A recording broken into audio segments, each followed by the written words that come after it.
This is Net News Network headline news in 3 minutes for Wednesday, January 26, 2022. South Carolina has proposed a law that would make it a criminal offense for any employer or person to ask about someone's vaccination status. House Bill 4848 will head to committee after being filed on January 20th. The FDA has unauthorized the use of Regeneron colonal antibody treatment and Eli Lilly antibody treatment, saying it is ineffective against Omicron.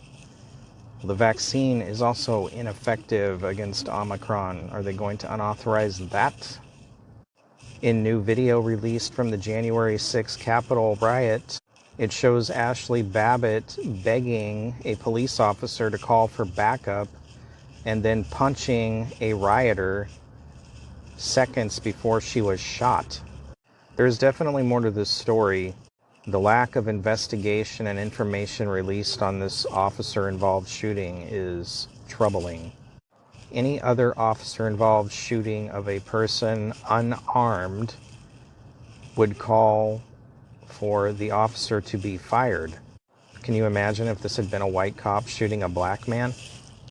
China on Wednesday expressed serious concern and dissatisfaction with the United States over reports of an internal State Department request to allow the departure of diplomats and their families from China amid tightening anti-pandemic measures. Foreign Ministry spokesperson from China said the antivirus regulations were in line with international treaties governing the treatment of diplomatic personnel and that the nation was undoubtedly the safest country in the world at the moment.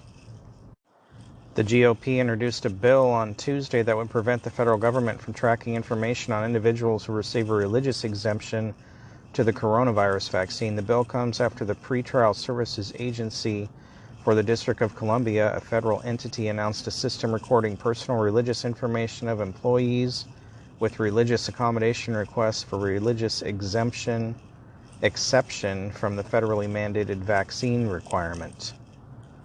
Why would the federal government need to have a database of religious exemptions? Freedom of religion is a constitutional right. Wisconsin Republicans have passed a bill that lowers the state's concealed carry age from 21 to 18.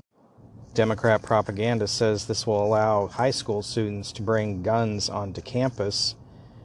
In general, it's the law throughout the United States that guns are not allowed on government property, bars, and in schools, even if you have a concealed carry permit. But the Democrats' usual MO, be afraid. This has been Headline News in 3 minutes. For more, visit netnewsnetwork.net. Thanks for listening.